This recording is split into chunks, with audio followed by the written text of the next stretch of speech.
An ordinary day. The afternoon sun crushed the city in its harsh light, casting sharp shadows on the hot asphalt. The heat rose in quivering waves above the hoods of the cars, while the air seemed to vibrate with a dull hum.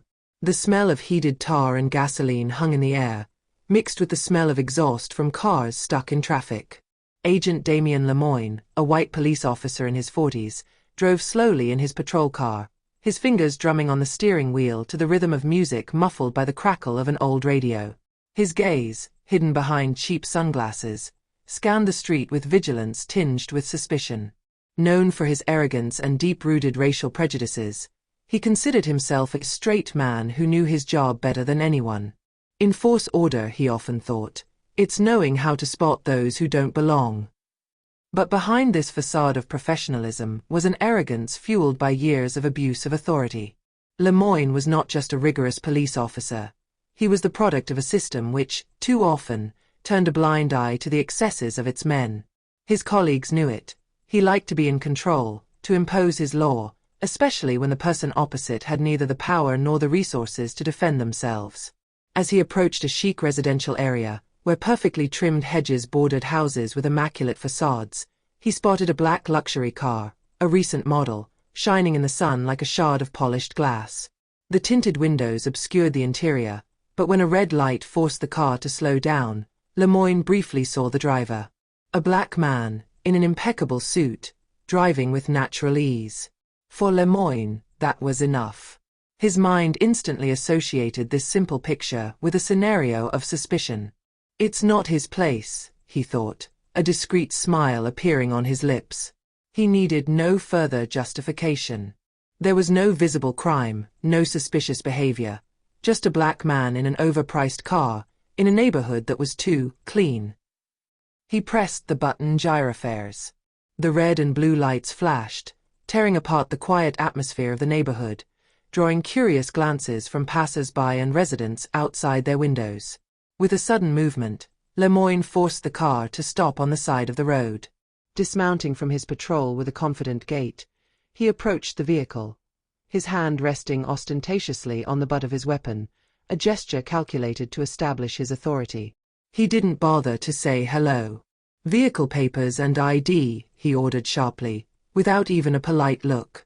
The window slowly lowered, revealing a serene face. Eric Diallo, elegant 40, a man with a calm presence. His charcoal grey suit seemed tailor-made, contrasting with the oppressive heat of the day.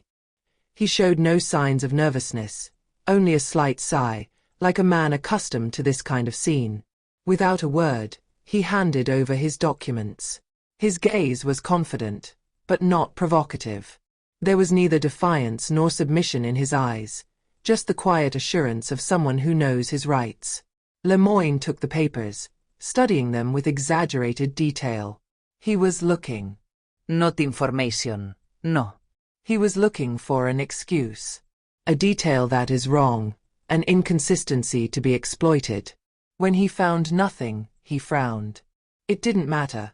He never needed real reasons. "You know that this type of car is often stolen in this area," he called out, feigning nonchalance, while masking the thinly veiled accusation. Eric didn't answer. He contented himself with a pointed look, which said, "I know exactly what you're doing." Annoyed by this calm, Lemoyne took a step back. Get out of the vehicle. Eric raised his eyebrows slightly but obeyed without protest. He went out slowly, mechanically adjusting his jacket, a dignified, almost ceremonial posture. There was no hostility in his gestures, but it irritated Lemoyne. He wanted to see fear, nervousness. There was none of that. Lemoyne began to search him in a humiliating manner. He pressed a little too hard, trying to provoke, to break this mask of calm. He felt his pockets, inspected his sleeves, ran his hands down his legs, ignoring the passers-by who slowed down to observe the scene, their gazes oscillating between discomfort and indignation. A woman, in the distance, took out her phone to discreetly film. Lemoyne noticed it, but he didn't care. After all, he believed himself untouchable.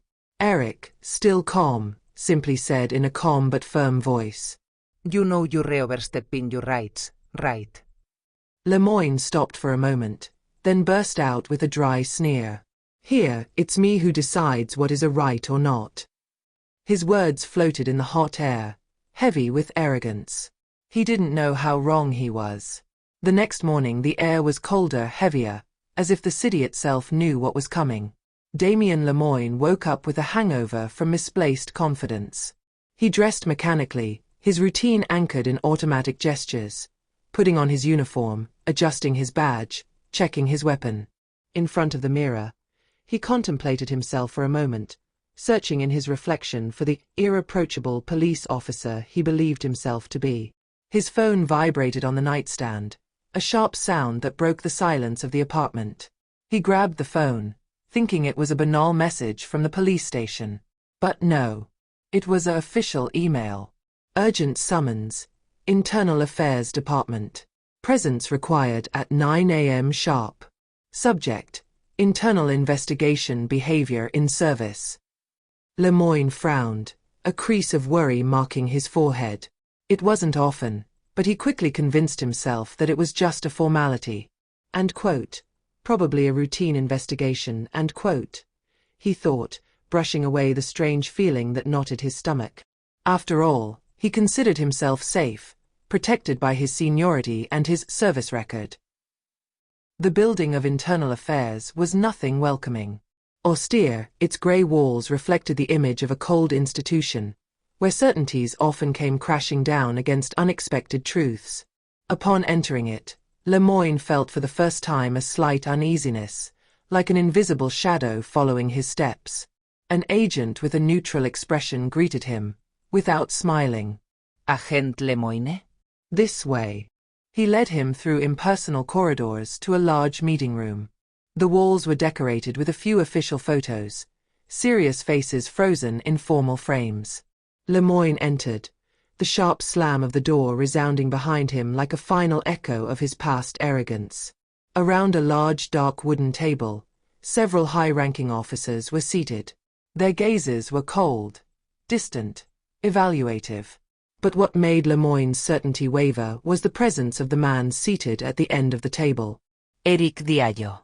Dressed in an impeccable grey suit, looking as serene as the day before. But this time he wasn't just a man in a luxury car. He was at home, in his territory. The head of Internal Affairs, the one who now held Lemoyne's destiny in his hands. A heavy silence settled in, heavy as lead.